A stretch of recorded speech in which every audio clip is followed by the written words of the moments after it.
Dr. Zakir, since there's so much more reward for reading the Qur'an with the understanding, why is it, or what are the excuses given by Muslims, multitudes of Muslims, for not taking your advice and reading it with understanding?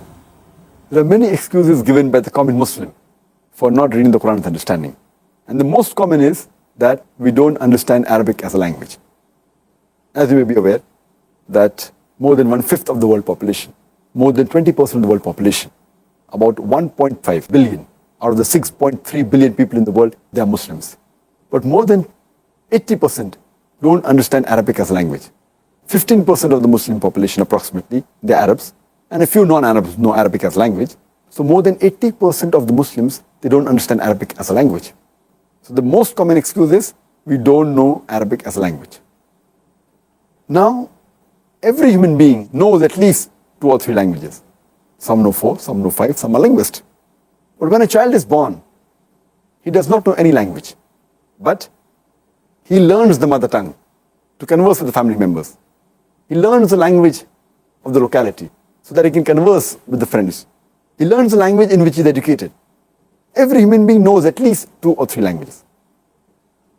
Isn't it important that we should know the language in which the last and final guidance, revelation, was given by our Creator Allah subhanahu wa ta'ala? Many people say that it's difficult to learn a language when we are old. But age is never a barrier for any good work. And that reminds me of the example of Dr. Maurice Bucaille. Dr. Maurice Bucaille, he was a French. And he was given the French Academy Award in the field of medicine. And he was selected for studying the mummy of Manapta that was found in the Valley of Kings. And when he went to Egypt while doing his research, one of the Muslims said, it's nothing great that he found the body. Assalamu alaikum, dear viewers. Subscribe to Live Iman to listen to more insightful lecture by Dr. Zakir Naik. Thank you.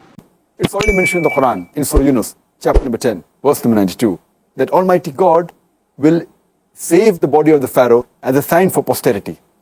So he was shocked that how could this book, which is so old, mention about things which we have come to recently, that the body of the Pharaoh will be saved.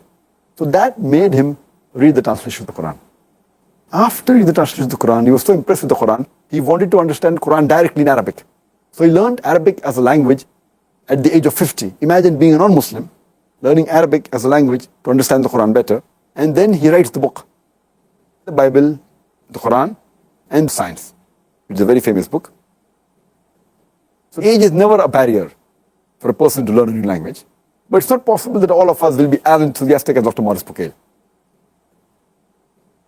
According to Abdul Majid Riyabadi, he says, the Quran is the most untranslatable book in the world. It is the most difficult book to translate because the language of the Quran is so pure. It is unsurpassable. It's intangible. It is supreme. It is noble. It is divine. And many a times, one Arabic word has got several meanings. One verse of the Quran, it can be understood in very different ways. It will have a different angle for a layman when he reads it. For a scientist, it will have a different angle. So that is the reason, that's the beauty of the Quran. So to read in Arabic is the best. But for those people who don't know Arabic, alhamdulillah, there are many shuyukhs, many ulama, many scholars who have translated Quran into major different languages of the world. Most of the major languages of the world, the Quran has been translated by different scholars. So if you don't understand Arabic as a language, at least read the Quran in the language you understand the best. If you know English, read it in English.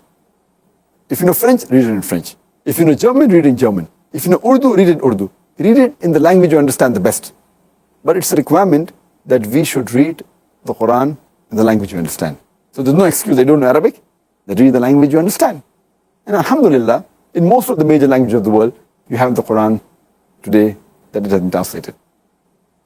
We have the translation of the Quran in most of the major languages of the world. There are various other excuses given by Muslims that they're busy in their business, in their work, in studies. That is the reason they can't read the translation of the Quran. Many of us, we go to schools, we go to universities, to colleges, and we spend decades in schools, universities, colleges, and we read and memorize volumes and volumes of books, but we don't have the time to read the Quran. How much time does it take to read the Quran? If you read the translation of the Quran, and if your reading is fast, it will take a few days for you to read the Quran. If you read one juz, one part every day, it will take you 1 month. But unfortunately, we give excuses they don't have the time. Whatever degree you acquire in the school, in the college, it may or may not help you in this world. Many of the people, they graduate, but they're jobless. And in the hereafter, unless this education does not get you closer to Allah subhanahu wa ta'ala, this knowledge is useless for the akhirah. But the Quran says in Surah Baqarah, chapter number 2, verse number 1 and 2, Alif Lam Mim, ذَلِكَ الْكِتَابُ لَا رَيْبَ فِيهِ. That Alif Lam Mim, this is a book without doubt. It is a guidance for those who have faith. It is surely giving a promise that it's a guidance for you. It will help you in this world as well as the hereafter. So it's a requirement that the Muslims should read the Quran with understanding. If they don't know Arabic, read in the language they understand the best.